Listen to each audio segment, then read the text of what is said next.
বান্দা যখন ফিরে আসে ভাইয়া, কেউ যখন তওবা করে, ভুল বুঝতে পারে, আবার নতুন করে আল্লাহর কাছে ক্ষমা প্রার্থনা করে, কসম খোদা আল্লাহ তাআলা ভীষণ খুশি হয়। হাদিসে আছে আল্লাহর কোনো বান্দা যখন তওবা করে, আল্লাহ তখন ফেরেশতাদেরকে বলে, আমার ফেরেশতারা 7 আসমান আর জান্নাত সাজিয়ে দাও।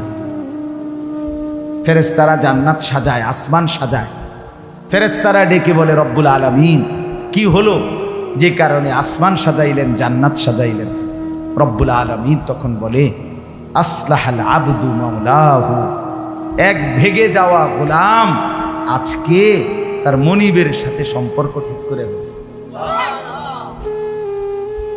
আল্লাহ আল্লাহ বলে, আমার এক গোলাম আমার থেকে ভাইগে গেছিল রে, অনেকদিন ওই আমারে সেজদা দেয় নাই, আজকে দিছে।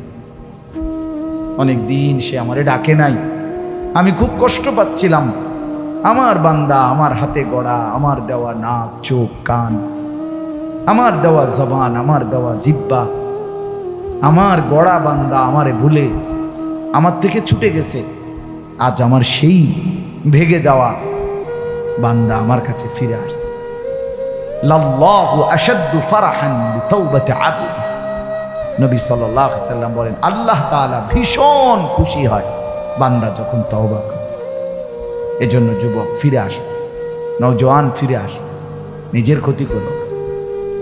আমি প্রত্যেক দিন বলি ভাইয়া, তুমি মরে গেলে হ্যাঁ পৃথিবীর কিচ্ছু আসবে, এই বন্ধুরা ধোকা ধোকা। একটা ফোলা ফাইন, তুমি মরলে খানা বন্ধ করতে হবে, কসম খোদা তুমি লিখা নাও। তোমার একটা ফ্রেন্ড এক লগে যদি বইয়ে বইয়ে বিড়ি খায়, তোমার লগে গাঞ্জা খায়, ফুটটা খায়, বাবা খায়, মদখোর, গাঁজাখোর, একসাথে বইয়া উলঙ্গ ছবি দেখো, ওই জানোয়ারের জিজ্ঞেস করো বলে, আমি মরলে আমার ঠ্যাংটা ভাঙলে তুই এক বেলা খানা বন্ধ রাখবি। কথা বুঝেন নাই? ধোকা ধোকা, এগুলো ধোকা। ওরা কেউ থামবে না। আরে আপন বাপ মরলে যেই সন্তানরা দিনের বেলা দাফন কাফন করছে, তারা কি সেই সন্তানরা, আপন সন্তানরা রাতের বেলা ভাত খায় না? কথা বলেন না কেন? পাশের ঘর থেকে খানা রান্দাইয়ে আরো বেশি খায়, আরো একটু গোস্ত লাও, যেই কান্দাটা তুমি কাঁদছো আজগা কি ভাইয়া, তাইলে তাহলে আপন বাপ, তারপরেও তো সন্তান খানা খাচ্ছে, তোমার লাগে কাঁদবে কি? এর জন্য পৃথিবী আমাদের কারো জন্য থামবে না ভাইয়া, থামবে না। সামনের গাড়ি অ্যাক্সিডেন্ট করে, পেছনের গাড়ি অপেক্ষা করে না, পাশ কাইটা কাইটা চলে যায়। জ্যাম বাজ্যা গেলে আরো শিক্ষার শুরু করে, আরে লোক মরে গেছে, আরে মরলে মরুক বেটা, রাস্তা ক্লিয়ার করতে কও। ঠিক কিনা বলেন না কেন? ধরে বেটা বেটা কেডা মরছে না মরছে বেটা, এর লেগে বুঝি মানুষের রাস্তা আটকায় রেখে, মানে এই যুক্তি দেখা। তাহলে কেডা মরছে না মরছে মানে তোর মতো এক মানুষ মরছে। ঠিক কিনা বলেন না? তোর মতো এক সুস্থ সবল মানুষ মরছে বেটা, যে একটু আগে হাত নাড়তো, পা নাড়তো, সেই মানুষটা এখন রক্তে ভাসতেছে বেটা। ভাবতাও নাই কিসের সময়, কার হাতে সময়? সবাই মেশিনের মতো, যন্ত্রের মতো দৌড়াইতেছে। রাস্তায় দেখেন না সিএনজি, অটো কি করে সবাই, কারো হাতে সময় নেই। ঠিক কিনা বলেন? কে কাকে ঠেলিয়া যাবে, কারো হাতে সময়, কে কার জন্য থামবে। এই জন্য তুমি নষ্ট হয়ে গেলে বন্ধু, কেউ তোমারে ফিরাবার নাই। তোমার জন্য ভাববে কেউ, ডাকবে কেউ, কাঁদবে কেউ নাই। আরে আপন মা বাপের তো খবর নাই এখন। আপন বাপ সাইয়া রইছে, দেখে তার ফুতে আজকে 6 বছর 9 বছর এক ওয়াক্ত নামাজ পড়ে না, এবড়া বয়ে বয়ে বিড়ি খায়, বন খায়, চা দিয়া ভিজাইয়া খায়। এবার মাইছ না সেইটার নামাজ পড়লে পড়ছে, না পড়লে রাতের ব্যাপার। বাবুরে টেহা দাও দিছে, টাকা দিলে খালাস। যদি সুতে টাকা দেয় বাপের কোনো অসন্তুষ্টি নেই, আর যদি টাকা না দেয় এবড়ার গজবে আল্লাহর আরশ কাঁপে। ফুতের উপরে লানত দিতে দিতে, অভিশাপ দিতে দিতে শেষ। কারণ টাকা দেয় না, টাকা দেয় না, পুরা গ্রাম হাইটা হাইটা তখন মানুষের কাছে বদনাম। এই ফোলাগারে মানুষ করছি আমি, এই ফোলার লাগিয়া জীবন যৌবন শেষ করছি, 12 লাখ টাকা সুদে লইয়া তারে আমি নিজে বিদেশ পাঠাইছি। কত বড় নিয়ামতের কথা। বেশরম মানুষ সুদে টাকা লই আবার মানুষের দ্বারা কও এত বড় হারাম কইরে আবার কইতেছ, হ্যাঁ 12 লাখ টাকা দিয়ে ফলা বিদেশ ফাড়াইছি আমি, কিস্তি লইছি আমি, সুদে লইছি আমি, আর অনফলা গাও একটা টাকা দেয় না। তার মানে সম্পর্কটা হয়ে গেছে এখন টাকা পয়সার ভিত্তি। আখিরাত কোথায়? আখিরাত কোথায়? আমার মা বলছিলেন, আজীবন আমার আব্বা বলতেন, আলহামদুলিল্লাহ আমার আব্বা, আমরা 5 ভাই মাদ্রাসায় পড়ছি, 5 ভাই আলেম হয়েছি। আব্বা আজীবন বলতেন, আমার স্বপ্ন আমার ছেলেরা 5 জন আলেম হবে, আমার কবরের পাশে চারদিকে আমার ছেলেরাই দাঁড়াবে। এই বছর আমরা ঈদের 2 দিন পরে বাবার কবরের সামনে মসজিদে গ্রামে মাহফিল করছি। আমি বয়ান করছি, আমার বড় ভাই বয়ান করছে, আমার ছোট ভাই বয়ান করছে, আমার আব্বার, আমরা 5 ভাই 3 বোন, আমাদের ছেলে মেয়ে মিলে, আর আমার মা বাইচা আছে, আমরা মোট 45 জন। আমার বাবার মা সহ, মা ছাড়া 44 জন, মা একজন 45 জন, একের গুণা 45 জন, 45 আলহামদুলিল্লাহ। একেবারে 45 জনের ছোট বাচ্চাটাও, একবারে 2.5 বছরের বাচ্চাটাও আলহামদুলিল্লাহ আল্লাহর নাম বলতে পারে। 2.5 বছরের মেয়েটাও ওই মজলিসে গেছে, আমাদের সবচেয়ে ছোট, সেও মাথায় হিজাব ছিল, আল্লাহর নাম রাখছে। দাদা ভাইয়ের কবরে দাঁড়াইছে, নানার কবরে দাঁড়াইছে। এই জন্য বললাম মা বাপদেরকে অনুরোধ করি, সন্তানের প্রতি কদর করি, সবাই মিলে ফিকির করে, দেখেন আয়াতের তর্জমাটা শুনে, তাইলেই কথা শেষ। আল্লাহ তাআলা বলেন 25 নম্বর পারা কোরআনুল কারীমের 43 নম্বর সূরা, সূরাটার এই সূরার 7টা আয়াত, ব্যাখ্যা লাগবে না, শুধু তর্জমা শুনে তাইলেই বুঝবেন। আল্লাহ বলেন 74 নম্বর আয়াত থেকে পড়ছি, ইন্নাল মুজরিমিনা ফি আযাবি জাহান্নামা খালিদুন। আল্লাহ তাআলা বলে, নিশ্চয়ই পাপীরা জাহান্নামের আযাবে চিরস্থায়ী থাকবে। ইন্নাল মুজরিমিনা ফি আযাবি জাহান্নামা খালিদুন, নিশ্চয়ই পাপীরা জাহান্নামের আযাবে চিরস্থায়ী থাকবে। কতদিন? কতদিন? এবার আল্লাহ আবার ব্যাখ্যা করে বলে, বান্দা বুঝেছো? লা ইউফাত্তারু আনহুম, 1 সেকেন্ডের জন্য বিরতি দেওয়া হবে না। জাহান্নামী চিৎকার করে বলবে, মাওলা আমারে মৃত্যু দিয়ে দেন। আল্লাহ বলবে না। জাহান্নামী বলবে, আল্লাহ একটু সময়ের বিরতি দেন, 10টা মিনিটের বিরতি দেন মাওলা। 24 ঘন্টার আগুন, আমারে 10টা মিনিট একটু আলগা থাকতে দেন, আমি যে আর পারছি না মাওলা, এতটা ভীষণ আযাব আমি যে আর সইতে পারছি না মাওলা, আর পারছি না, আর পারছি না। লা ইউফাত্তারু আনহুম, আল্লাহ বলেন 1 সেকেন্ডের জন্য জাহান্নামের আযাব, আগুন বিরতি দেয়া হবে না। ফাতরা মানে কি নাই বিরতি। আহুম ফীহি মুবলিসুন, এরপরে আল্লাহ বলেন জাহান্নামী এই দীর্ঘ 24 ঘন্টা অনন্তকাল আযাবের মধ্যে থাকবে। কেমনে থাকবে? মুবলিসুন, বিষণ্ণ হয়ে, উদাস মনে। কোনোদিন চেহারায় 1 সেকেন্ডের জন্য হাসি ফুটবে না, কোনোদিন আর সুখের নাগাল পাবে না। আজ তো বন্ধু রাত কেটে ভোর হয়, ভোর গিয়ে রাত হয়, অন্ধকার আলো হয়, আলো অন্ধকার হয়। যে হাসে সে কাঁদেও, যে কাঁদে আবার সে হাসেও, ঠিক না? কিন্তু রব্বুল আলামিন বলেন ওয়াহুম ফীহি মুবলিসুন, জাহান্নামীর মন, জাহান্নামীর চেহারা বিষণ্ণ, উদাস, সব সময় হাসিবিহীন থাকবে, কোনো সেকেন্ড হাসতেই পারবে না। এবার আল্লাহ নিজে বলবেন মলিন চেহারা দেখে জাহান্নামীকে, জাহান্নামীর চিৎকারে আল্লাহ নিজেই বলবেন ওমা যালামনাহুম, জাহান্নামী নাফরমান আমি কিন্তু তোর উপরে মোটেই জুলুম করি নাই। আমি রাতও দিয়েছি বান্দা, দিন দিয়েছি, আমি সুযোগ দিয়েছি, সময় দিয়েছি। 8টা বাজে এশার আজান হয়েছে, এখন বাজতেছে রাতের 11:30। তাইলে আমি কিন্তু হায়াত 3.5 ঘন্টা তো দিয়েছি।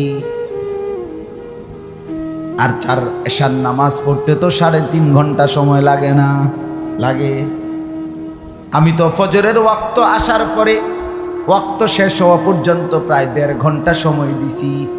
4 রাকাত নামাজ পড়তে তো 1.5 ঘন্টা লাগে না?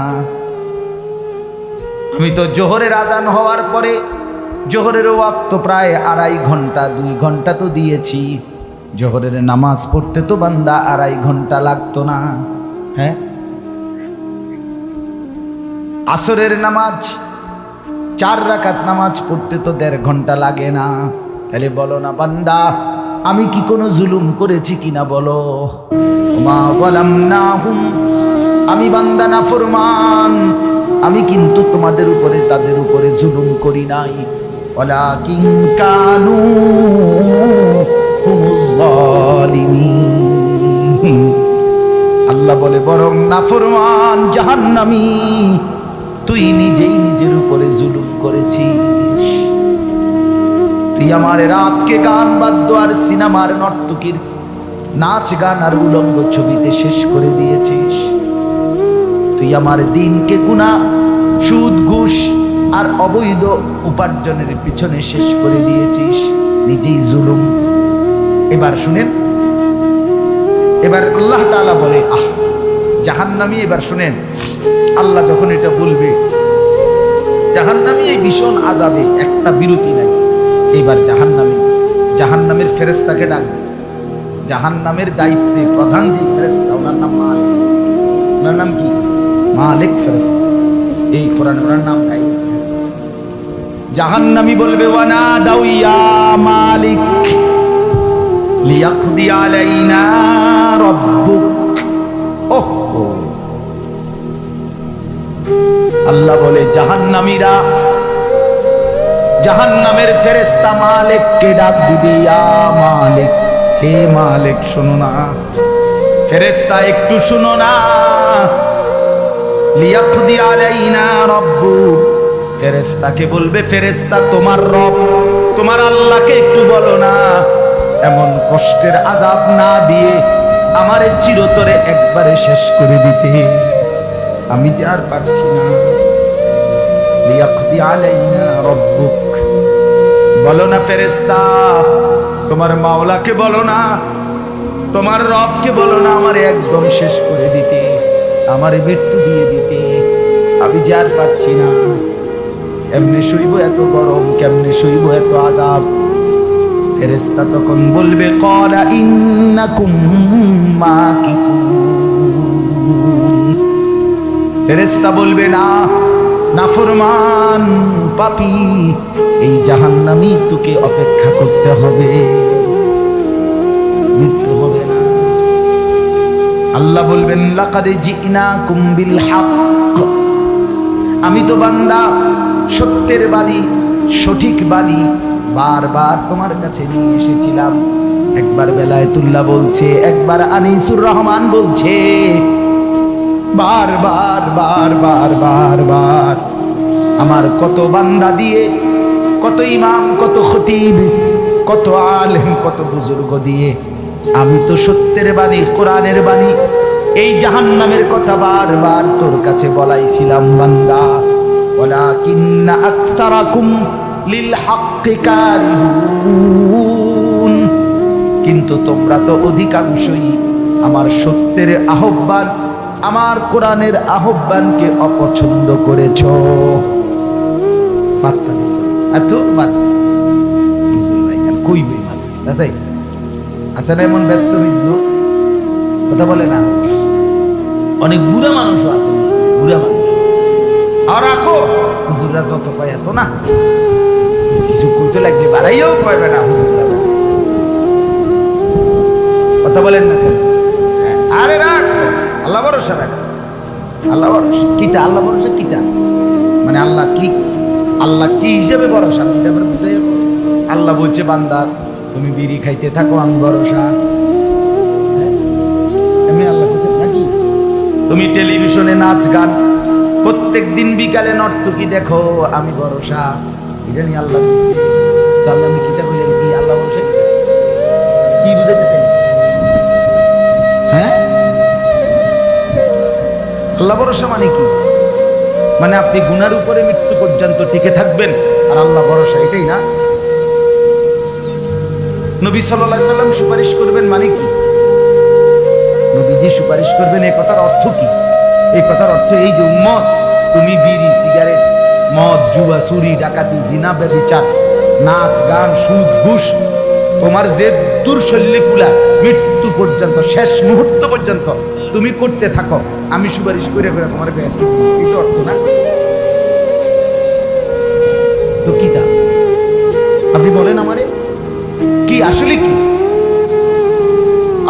মুসলমান খুব বেশি খামখেয়ালি, খুব বেশি খামখেয়ালি।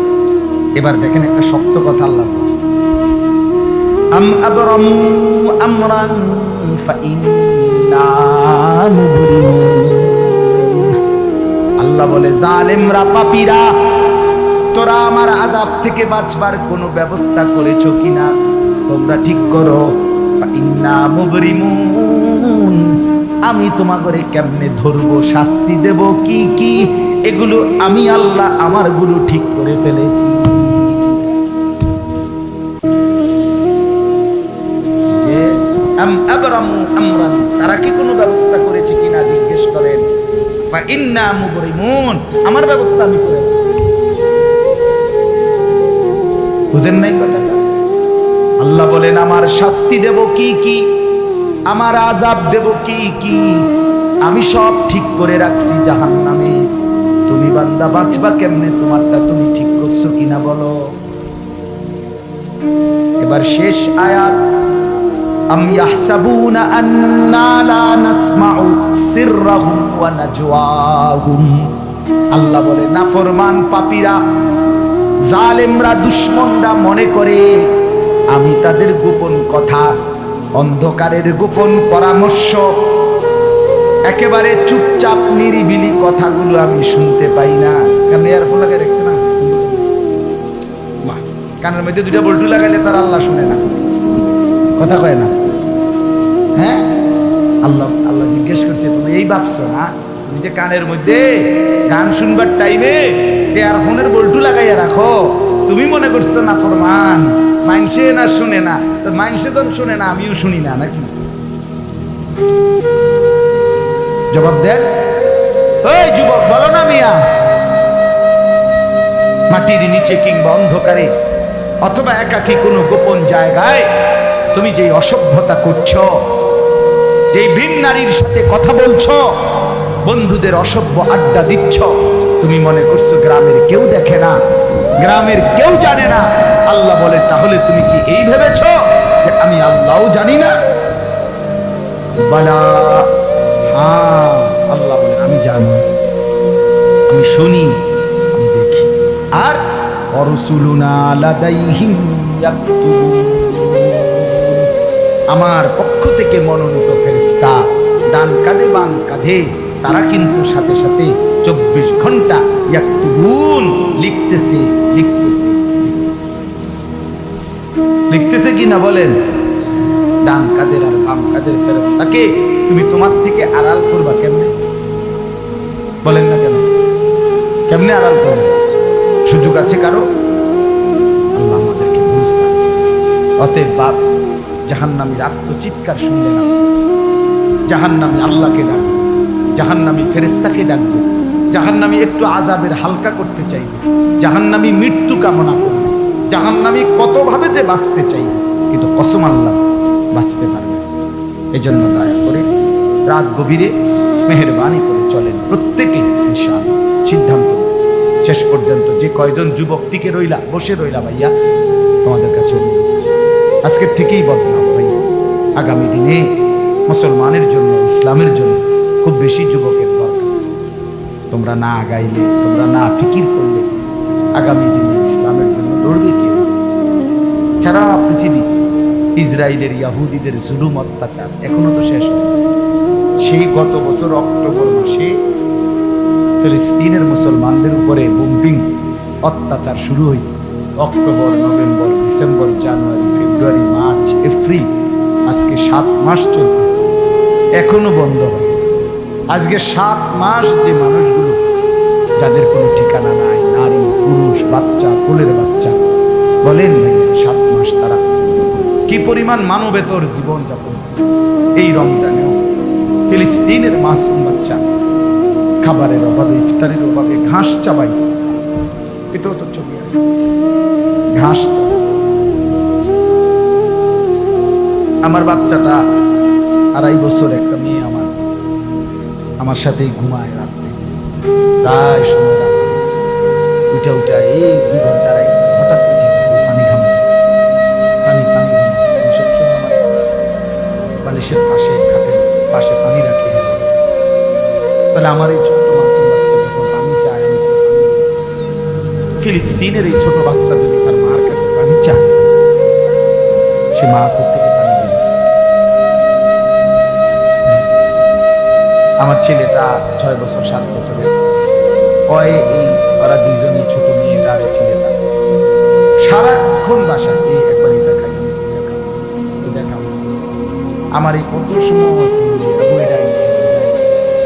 ওই দিন রাতের বাজে 1টা 12টায় আমি 1 কেজি মালটার জন্য 3 বাজারে গেছি, রাতের বাজারে গেছে 1টা 2টা, কোথাও দোকান খোলা নেই।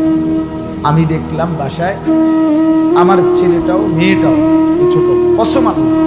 আমি গেট খুলছি, দরজা আমার জন্য দৌড়ে দাঁড়ায় আছে, মালটা আমি জড়াই কোথাও পাইনি, একটা দোকানও খোলা নেই। মানে আমি তো জানি সকালে আনতে পারবো, ঠিক না, শুধু রাতে আনতে পারি নাই, এটাই আমার কাছে এতটা কষ্ট লাগে। তো যেই বাবা, যেই মা ওই মাসুম বাচ্চাদেরকে আজকে 7 মাস খাবার দিতে পারে না, ওই বাবার কলিজার কি হাল। এমন পরিণতি যদি আমাদের হয়,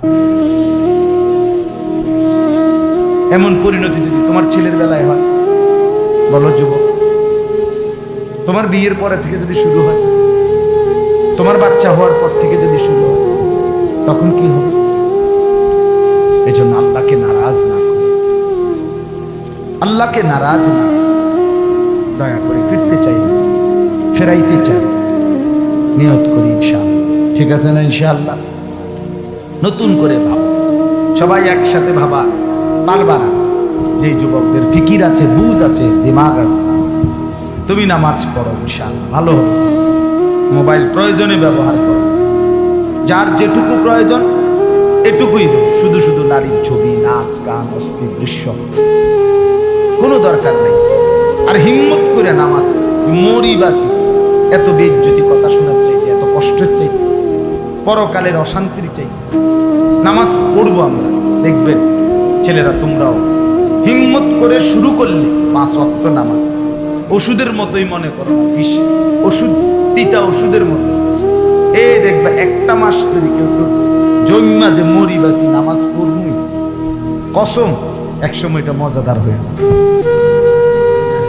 সেজদা দিলে খুব মজা হয়, সেজদা দিলে বান্দা আল্লাহ পিঠে মাথায় আদর করে হাত বুলায়, খুব আদর, আল্লাহ খুশি, বান্দাকে কোলে তুলে নেয়, আদর করে।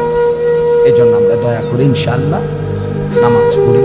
পর্দার আড়ালের মা বোন যারা আছে, মা আপনি যদি বেপর্দা হন, আপনিও শেষ হইলেন, এলাকার ছেলেগুলোকে নষ্ট করেন। একজন বেপর্দা নারী শুধু নিজে গুনাহগার, সে অসংখ্য মানুষকে পাপে অংশগ্রহণ করে। এই জন্য একজন বেপর্দা নারী সে সরাসরি জাহান্নামের ফেরিওয়ালা। সে কিসের ফেরিওয়ালা? জাহান্নামের ফেরিওয়ালা। সে জাহান্নামের ফেরিওয়ালা, আগুনের ফেরিওয়ালা।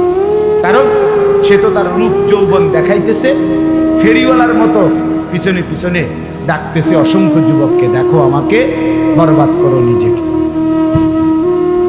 বরবাদ করো চরিত্র, বরবাদ করো নিজের কবর, বরবাদ করো নিজের আখিরাত।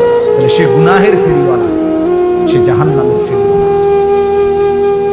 সে অসভ্যতার ফেরিওয়ালা। এই জন্য একটি সমাজের মধ্যে সবচেয়ে নিকৃষ্ট বেপর্দা। আল্লাহ তাআলা আমাদের মা বোনদেরকেও হেফাজত। আজকের মাহফিল যে যুবকরা সাজাইছে, আল্লাহ তাআলা সমস্ত নওজওয়ানদেরকে কবুল করে। বাস্তবতা হলো আসলে 4-5 মাস, মেন শীত সিজন 4 মাস 5 মাস। এখন 5 মাসে যদি 30 দিন করে হয় তাহলে হলো 150 দিন। যদি প্রতিদিন 2টা করে মাহফিল দিতে হয়, দেওয়া যায়, তাহলে 300 মাহফিল মনে করে। এখন মাহফিলের কাগজ আমার গাড়িতে এখনো আছে কমপক্ষে 1,500-2,000।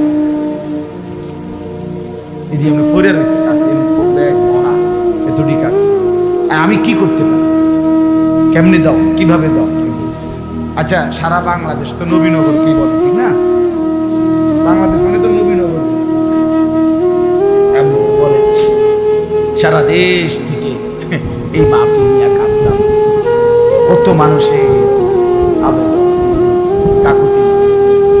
এরপরও আমাদের এই মুফতি বেলায়েতুল্লাহ সাহেব এবং আমাদের এই নবীনগরের স্যার মসজিদের ইমাম মকবুল ভাই, মৌলানা মকবুল সাহেব, এরা সবচেয়ে বেশি মাহফিলে কম না। আলহামদুলিল্লাহ, আমি চেষ্টা করছি, ওনাদেরকে অনেকগুলো মাহফিল দিচ্ছি, আরো দেওয়ার ফিকির আছে, কিন্তু আসলে সময় একদমই অল্প। মূলত খুব বেশি ডেট নাই, কুলাম যায়, এই জন্য এই সময় দিতে হচ্ছে। ওই ভাই ইমাম সাহেব অনেক অনুরোধ করছে, আমারও মনে আছে, বারবার বেশি অনুরোধ করছে। এই জন্য যাক, আল্লাহর দয়া আশা হয়েছে। আমি আপনাদের জন্য দোয়া করি, আপনারাও আমার জন্য দোয়া করেন। আল্লাহ তাআলা আমাদের সবাইকে মিলেমিশে দ্বীনের কাজে অংশগ্রহণ করার তৌফিক দান করেন।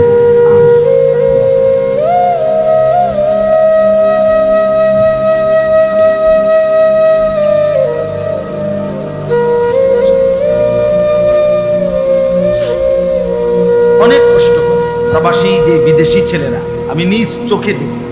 এইবারও আমি উমরায় গেছি যে রমজানে, এই রমজানে আমি প্রবাসী ভাইদের রুমে গেছি, বয়ান করছি।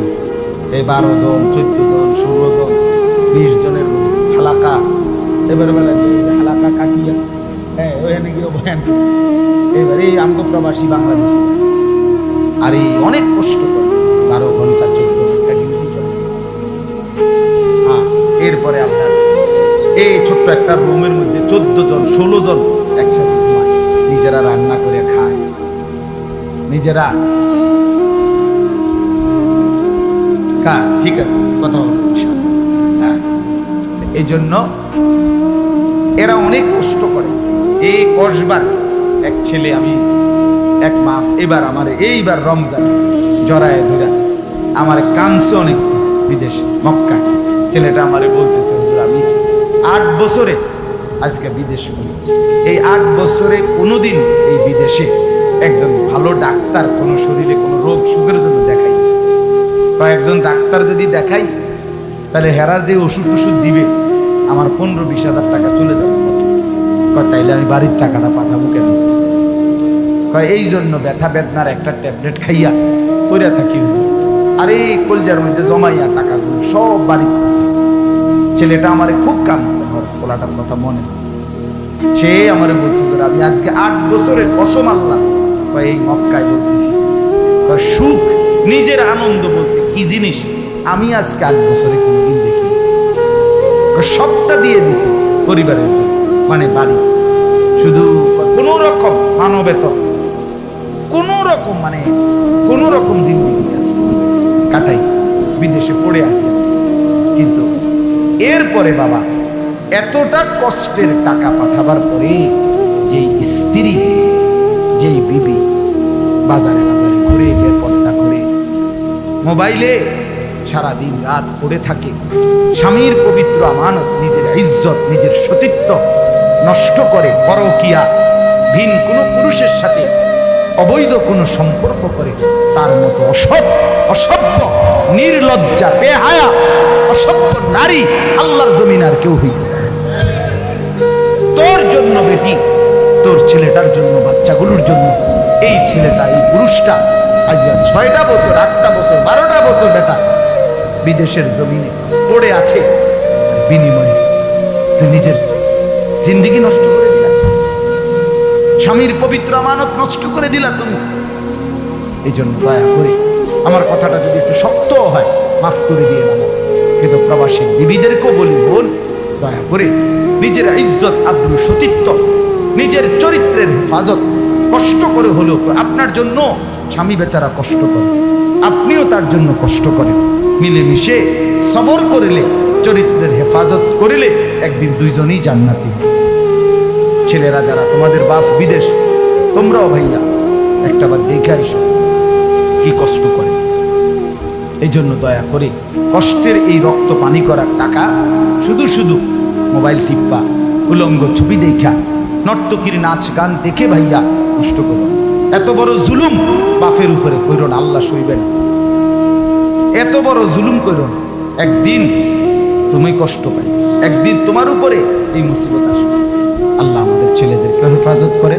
মসজিদের কাজ আমি নিজেও দেখছি, আলহামদুলিল্লাহ মসজিদের কাজ চলতেছে। দয়া করে সবাই মিলে মসজিদের দিল খুলে দান করবেন। মনে রাখবেন হাদিসের মধ্যে আছে, আল্লাহ নবী সাল্লাল্লাহু আলাইহি সাল্লাম বলেছেন, ইসরাফিল যখন ফু দিবে কিয়ামতের দিন সব কিছু ধ্বংস হবে, হবে কি না? কথা বলেন না, ইল্লাল মাসাজিদ। নবীজি বলছে মসজিদ ব্যতীত। ইসরাফিল ফু দিলে আসমান জমিন চন্দ্র সূর্য ঘর বাড়ি দালান বিল্ডিং পাহাড় নদী সব চুরমার হয়ে যাবে, মসজিদ ভাঙবে। বোতলে মসজিদ কি হবে? এক মসজিদ আর এক মসজিদের সাথে লাগবে, মিশবে, মিশা সব মসজিদ কাবা ঘরের সাথে মিলবে, একসাথে আল্লাহর ঘর কাবা সহ একসাথে সবগুলো জান্নাতে চলে যাবে। এরপরে এই জন্য মসজিদের দান যে করলেন, আপনি মসজিদে টাকা পয়সা দান করলেন, যে এই মসজিদ আপনি বেশ দিকে দেখবেন, আর এই যে আমরা কেন বুঝেন? এই জন্য মসজিদের দান শেষ হয় না, মসজিদের দান কি হয় না, শেষ হবে। আপনি দিয়ে যাবেন, এ আগে দিছেন আবার দিবেন, সামনেও দিবেন, ঠিক আছে ইনশাআল্লাহ। সবাই সহযোগিতা করেন। ভবিষ্যতেও ছেলেরা তোমরা নিজেদের এই মাহফিল আন্তরিকতার সাথে মিলেমিশে চালু রাখবে, চেষ্টা করবা। আমরাও যদি কখনো আবার সুযোগ পাই আসার চেষ্টা করি। আরো ওলামায়ে কেরাম বেলায়েত ভাইয়ের সাথে কথা বললে ফিকির করে দেবে ইনশাআল্লাহ, চেষ্টা করব। আল্লাহ তাআলা সবাইকে কবুল। আলহামদুলিল্লাহ।